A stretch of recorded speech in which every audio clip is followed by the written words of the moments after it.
Another edition of Beat the Closing Number presented by TheLines.com. My name is Eli Herskovich. You can follow The Lines on Twitter at TheLinesUS. You can follow Nuwwarah on Twitter at Nuwwarah. The Lines lead MLB analyst, and we have 3 Major League Baseball games to go over on Monday's card. Starting off with a National League clash between the Giants and Cardinals. My time off came at a good time because the St. Louis Cardinals are in a massive slump, to say the least. More on that in a minute. Angels-Rangers as well. Big AL West matchup. 3-game series starting tonight. And Marlins-Mariners out west. But Mo, as always, before we get started, for our viewers on YouTube and listeners for that matter, if you want to check out the Lines YouTube page, remember to give the video a thumbs up and ring the bell to get notifications whenever the Lines releases a new sports betting video on any market, including Mo's day-to-day MLB bets, which can be found in the Lines Discord channel. Link is over at thelines.com in the top right-hand corner. And you could also head over to play.thelines.com for your chance to win a $25 Amazon gift card daily in our free MLB Pick'em contest. But Mo, I've been gone for the last week or so how have your MLB bets been going? It was pretty bad at first. I think I had like a little 6-day losing streak or something where I lost like every day. I mean, nothing was too disastrous. It was like minus a unit or something every day, but recovered for a really nice Sunday, thankfully. Won a couple units. Big card there. Opposite of today's card.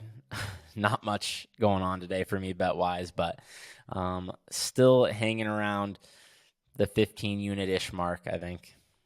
And that's plus 15 units. So in the black. And remember, all those bets can be found in the Lines Discord channel. So let's get back on the right track. Or I know you have no bets for tonight, but at least analysis-wise, 7:45 p.m. Eastern Time, first pitch at the Arch. Giants at Cardinals. San Francisco 33-32, so just above the 500 mark. In St. Louis, like I mentioned, 27-39.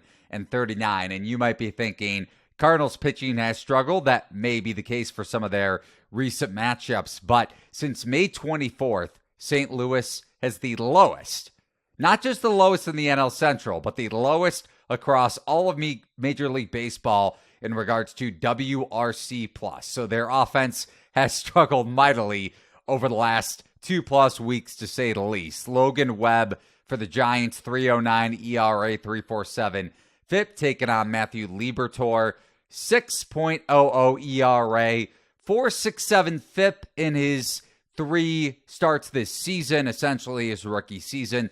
But command has been an issue for Liberatore, driven by fastball that is lacking any sort of movement. So how are you handicapping, maybe not from a betting standpoint in terms of your MLB card for Monday's slate, but just for the listeners that maybe want to place a wager on this game, which direction could they be looking? Ever so slightly leaning to the Cardinals here, but yeah, I do have to say Matthew Liberatore, I was excited for him to come back up, and he was throwing harder. You know, we talked about this a bunch. He's throwing 95 where he was throwing 93 before, dominating AAA in a league where offense is very, very high. But unfortunately, it does seem like the fastball is still not playing. Yeah, the Giants not very good against lefties this year. I think a big part of that is just having Jock Peterson out of the lineup. He's been so good. Hit 2 more dingers yesterday, back from injury, and he's been really great for them. So it's nice for them to have him in the lineup. Conforto, always been a guy who's so much better with the platoon advantage. So they have some really strong lefty bats. So they do struggle a little bit against lefties. I will say, though, Liberatore, it's been a bit disappointing. 4-seamer back down to 94 last start. That's a little bit of a warning sign as well. But even just overall, the fastball just hasn't been as good as its velocity, like you said. I think a lot of it is just the spin rate. StatCast has him as pretty poor, a 14th percentile spin. And the run value is not really much better than it was last year. Slightly better on a per pitch basis, but yeah, it just hasn't really played. And I think he's either gonna have to like go full Rich Hill and just like start throwing a bunch of curves, or he's just always just gonna be a mediocre pitcher, I guess. That being said, yeah, the Giants do struggle against lefties, and on the other side of it, Logan Webb, very, very good pitcher, and he's very sinker heavy though, and that is the one pitch the Cardinals have been very good against this whole season. They're number one in baseball against sinkers, so it could be an okay matchup for them, but it just not where the value I wanted to get was. I was looking for more like plus 125 here. They're hanging around closer to like plus 110, plus 115. Cardinals got the best of Webb very, very in the slightest fashion going back to, I want to say, early May when Alec Burleson was able to break a scoreless tie in the 7th. But again, that's not saying much. And the Cardinals' offensive numbers of late certainly in line with that one matchup. So, like you mentioned, maybe a slight edge to the Cardinals, but it's not like this offense should be putting you should be putting any sort of stock into the Cardinals, especially when it comes to their lineup and their bullpen for that matter. On to the second matchup, Mo, 8:05 p.m. Eastern Time, first pitch. Big one between the Angels and the Rangers. LA 36-31. Texas losing 2 of 3 in Tampa Bay, sitting still 18 games over 500 at 41-23. And the Rangers are anywhere between minus 150 and minus 160 on the money line. And LA as high as plus 135 to win the game outright. Dane Dunning against the southpaw Tyler Anderson. And that's of note in terms of the Rangers and their offense because they have mashed left-handed pitching so far this season. Third highest WRC plus across all of Major League Baseball. Josh Jung and Corey Seager, who's come back recently, two of the bigger catalysts in that department. So, Angels, Rangers, what do you got? Yeah, Angels and Rangers. Angels had a huge week last week. Lot of wins, giving me a little bit of hope for my future. Rangers did struggle against the Rays, but did come through for me on Saturday when I did have them at a decent little underdog number. But Nathan Eovaldi. Right here, what'd you say? Nathan Eovaldi pitched really well on Yes, Saturday. Nathan Eovaldi still coming through, even against the Rays.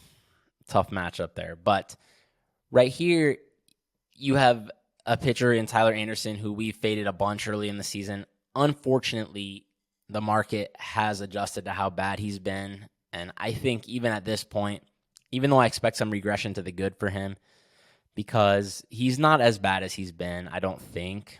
I mean, he still has like some peripherals that make me think he's just like a below average pitcher and not a horrible one as he's been so far. But yeah, this is going to be a tough spot for him facing the Rangers. They're pretty big favorites. Dane Dunning, I do think is actually decent. I've always kind of been higher than the market on Dane Dunning, I think. And this year he did change up his pitch mix quite a bit, added a cutter. It's been very good for him. It's been his best pitch this year. Now he's not going to continue with a 2.52 ERA for sure. His peripherals are kind of all over the place. I would expect roughly league average performance going forward from him, given that he is maybe about a league average pitcher. And like you said, the Rangers have hit lefties so hard. Tyler Anderson's been pretty bad. I think this number is about right, so I don't really have any interest in betting this. If I was going to bet it, I might try to bet Rangers minus 1.5 in case Anderson has another blow up here. But yeah, it's a pretty fair number, I think. And last game to get to, 9:40 p.m. Eastern Time, first pitch out west. Marlins sitting at 37-29 with a negative 20 run differential against the Mariners, 2 games below 500. And Seattle still around a minus 120 favorite, which should tell you all you need to know about what the market thinks of Miami. And that's even with the Mariners losing 2 of 3 at the Angels over the weekend, like you mentioned. Jesus Luzardo taking on Bryce Miller. And Luzardo has come back down to earth. The Marlins record has not, but Luzardo over his last 4 starts, in 2 of them, he's given up a combined 11 earned runs. And overall this season, his opponent's barrel rate ranks in the 16th percentile. And he's taken on Bryce Miller, a potential regression candidate in the positive sense, 4.46 ERA and a 3.12 FIP. So what do you have here, Mo, in the third and final matchup that we're breaking down on Beat the Closing Number? Yeah, Bryce Miller is one of the most interesting pitchers, I think, to look at this year because he has such a fascinating pitch mix. He really pitches like a closer, 70% almost fastballs.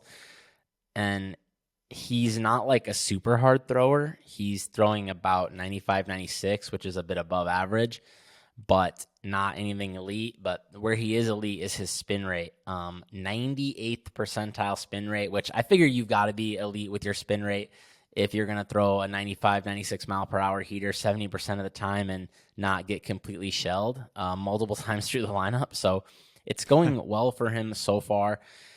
And I think it should go okay again today. I tried searching StatCast for kind of how the Marlins have fared against similar fastballs. It's a little bit tough because while they've obviously faced a ton of 95 mile per hour plus fastballs and they've been slightly below average on them by xwOBA, I tried to check against high spin rate fastballs, but the samples just get so small when you get to the numbers that Bryce Miller is putting up, which obviously makes sense when he's in the 98th percentile. But when they are facing these sorts of fastballs, 2,500 RPMs plus, which is honestly, that's still like 100 below where Bryce Miller's at. They've only faced 200 pitches, so it's a really small sample, but they've been really, really bad. And when you drop the cutoff to 2,400, they've been closer to league average, but still below average. So I think it's a good matchup for Bryce Miller. I think of Miami as kind of a fastball hitting team, but they're definitely not that good against four-seamers. They're like 21st, I think. So it should be a good spot for him. Luzardo, I think, is going to underpitch his peripherals.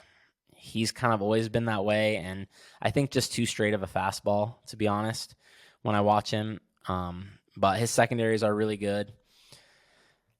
It's a pretty fair line. I did see a Seattle minus 117 this morning. If you can get a number close to that, it's probably okay to bet. But anything above that, I wouldn't touch, which right now it looks like that number is gone. It's up to minus 120 everywhere. That's as high as I'd even consider it. It's still not a big enough edge for me to bet, but I do have them slightly bigger favorites than that. And looking at the odds board before we wrap it up here, you can find the best of the number on any Major League Baseball matchup, not only for Monday's slate, but in general over at thelines.com. It looks like there is still, actually, no, minus 117 is gone. Sorry to burst anyone's bubble, but maybe continue to check thelines.com to see it could if that come back. pops. Sometimes there's some buyback. Exactly. Bookmark the page. How about that? And continuously check for the foreseeable future until first pitch right around, 10 p.m. Eastern time or just a little bit before that. But that's going to do it for this edition of Beat the Closing Number presented by thelines.com. For Mo Nuwwarah, for myself, Eli Herskovich, remember to follow The Lines on Twitter at TheLinesUS. So long, everybody.